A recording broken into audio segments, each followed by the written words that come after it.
Hello. It's been quite some time since I've been on your screens. I think my last video was back in February of this year, and a lot has changed in my life. So this video really is just to update you about the channel, what I intend to do over the course of the few months, where I've been, and the changes that have actually happened to me. But before I start, I just wanted to say a quick shout out to a few people who have reached out on social media over the past few months. Big Grizzly Outdoors, Mike the Cheshire Wanderer, we've got Zoe and Tiny across in the States, and we've got, I actually can't remember his name, that's really bad at me, but I know he's from Australia. He's got his own bushcraft channel, and he commented on one of my videos a couple of weeks back, just checking in to see how I was. So to all those people who have reached out to see where I've been and whether I'm okay, a big thank you. An extra special thank you to Corinne, who without her words of wisdom this morning, definitely wouldn't have been out here filming today. So shout out to you. So where have I been? Well, lots have changed in my life since, in the course of this year. For those of you that have watched my videos in the past, you'll know that I've been married for quite some time. Actually, it was our 18-year anniversary last May. And then at the end of May, June this year, my wife decided that she was calling time on the relationship, and she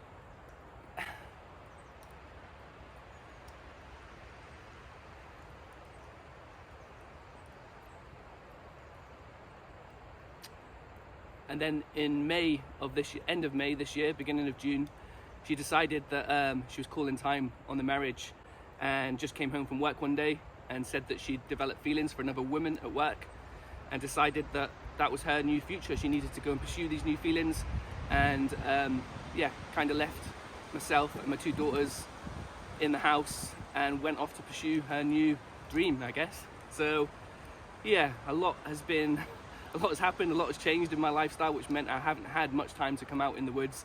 I'm now a mum, a dad, a cook, a cleaner, a taxi. I also work 9 to 5. Yeah, my time is in demand at the moment, so I just haven't had that much time, or if I'm honest, that much enthusiasm to get out here and do some filming. Having said that, it's not all doom and gloom. Some of you might be familiar with the world of Tinder. Well, I signed up to Tinder not that long after my relationship split, and decided that I would just go and make things happen, go and make my new future, make my new happiness. And my very first Tinder date, Corinne, shout out again, yeah, I'm actually in a new relationship with that lady. She's absolutely lovely, and you know what I mean, that's been a good few months now. So she has also been taking a lot of my time. Granted though, it's been worth every second of it, and I wouldn't have changed it for the world. So yeah, lots of things have happened in my life, which just meant that I couldn't get out here and film in the woods for you guys.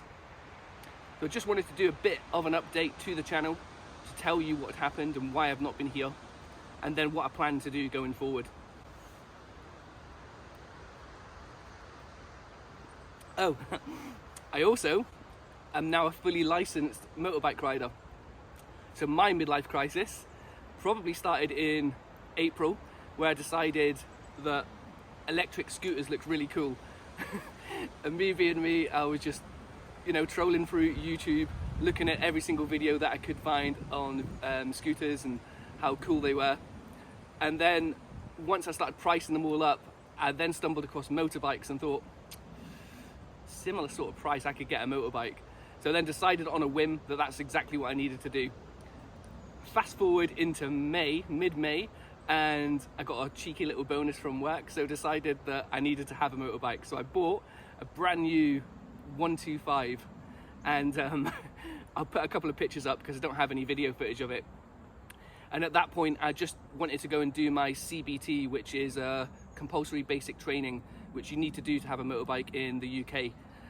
Once you've got that though, as long as you've got L plates on, you can just go and ride a motorbike. So I spent 6 hours learning to ride this clapped out motorbike, and then went home and suddenly had my own motorbike that I was allowed to travel about on the roads, which was insane, really. Then again, me being me, that wasn't enough, so I decided that I would do it in stages and just maybe go for my theory.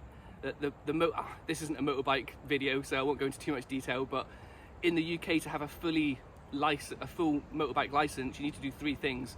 You need, what was it, 4? 4 things.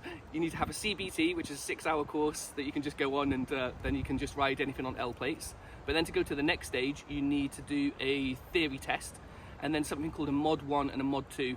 Mod 1 is more sort of slow maneuver, manual handling of the bike, that kind of thing in a closed environment, and then Mod 2 is out on the roads with an assessor following you.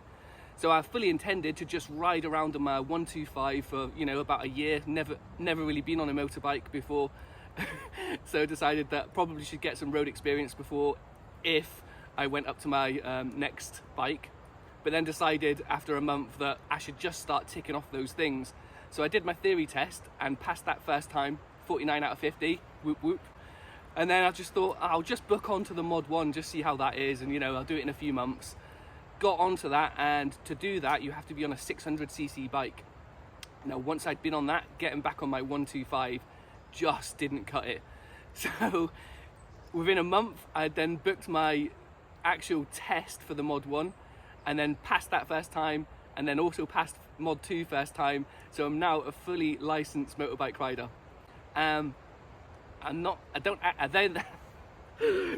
Just like my bushcraft stuff, I then decided that 125 wasn't good enough, so I traded that in against a Yamaha MT-07, which is something like, was best part of 700cc. So I was going from a 125 to a 700 within the course of, I think I got that in, I want to say August. So from April, never been on a bike before, to August, now riding a 700cc. I haven't yet done any moto vlog videos or any footage of me being on the bike, but I do have a couple of photos that I'll put in here now so you can see what the bike looks like. And all I'll say is, oh my god, it's insane. It's the torque, the acceleration. If you've never been on a bike before, yeah, it's a whole different experience. So hopefully in the future, I will be doing some videos where I might get some panniers for the bike, strap some of my kit on, go off into the distance, and maybe do some bushcraft in some remote environments where I can just take the bike. Although having said that, it's not an off-road bike, but we'll see how it goes. That's plan number 1.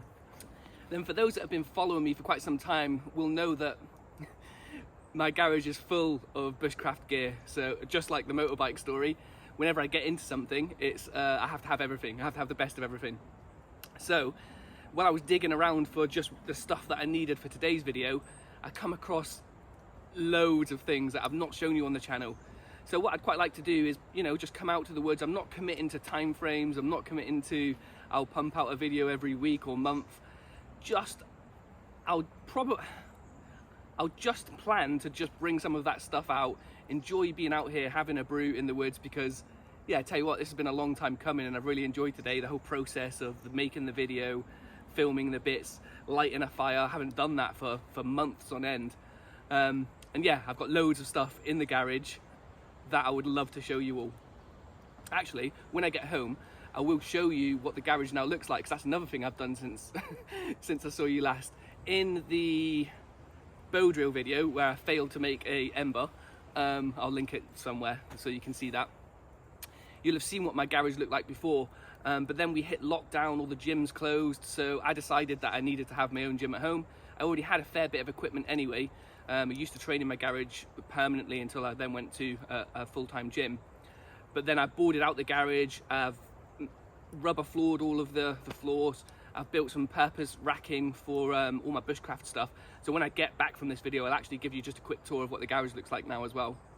I spend a fair bit of time in there nowadays. But as I was making the video and getting all the stuff that I needed today just for a coffee, I came across so much gear that I haven't yet shown on the channel. So I think probably what I'll do is take some of that stuff out. In fact, I've got one bit with me today. Oh, I can't find it, never mind. Oh, there it is. Oh, such a liability. This So lots of you have seen I carry normally, I think I've put it away already, the TBS bore. This is my main sort of bushcraft knife, and it is an absolute belter, to be fair. I do love it. It's heavy duty. You've probably seen, well, you've definitely seen me batting in some wood at the start that I would use for that, especially when you haven't got a saw. That comes in handy. I also have a Victorinox, I think it's called a Pioneer, multi-tool. I have that as well with me, which is this one. But I also have this, which I've never used before. It came probably in March, so I haven't filmed another video since then. But it is a Mora, I don't even know what it's called. It's a little tiny Mora knife. It's a little fixed blade thing. And it might look like a normal size knife in this hand, but I can guarantee you it's a tiny little neck knife. So I've just got some paracord there that will go over and can just be handy for when I need that in camp. So I will do a bit more of an in-depth video on that, show you what it looks like, and show you some of the other gear that I got for Christmas and my last birthday that I just never got around to using. It's all just sat in my garage unused. So I'm going to bring that to the channel, because those videos seem to do well, you know, when I show you the gear that I bought. Because I'm sure, like me, everybody else looks at that kind of stuff and then goes off and buys their own stuff just to see what kind of opinion people have got and how it's used and whether it's worth the buy or not. So I do intend to do that on the channel. I've also still got my Snug Pack Scorpion 2, which I've never used. I only ever showed it on the channel once, when I very first unboxed it and put it up in my front garden. So I still need to get out and do a wild camp in that. I also have a brand new Altkit sleeping bag, which is purpose for the winter, and something what's it called? A sleep pad. It's like a thermal pad. It'll come to me in a minute anyway, but that's like, that again was bought for winter so that I could come out and do some wild camping in the winter. So I do fully intend to come and still use some of that stuff. I just don't know when that's going to happen yet with everything else that's going on in my life. So I don't want this video to ramble on and on and on. It was just a quick check-in, you know, a bit of time out in the woods for me, just to come and tell all of you what's been happening in my life lately and why I've been absent for so long. Hopefully there will be more videos, you know, thick and fast in the future, but I'm not committing to any schedule or time scale. They'll just appear on your screen as and when they do. So I hope you all have a great Christmas. If I don't see you before then, it's already the 4th of December, so I might not get another video out before Christmas. So if I don't, I hope you all take care. I hope you all have a fantastic Christmas with your families. Really enjoy it. I hope Santa's good to you all and brings you some good bushcraft gear. And I'll see you all on the next one.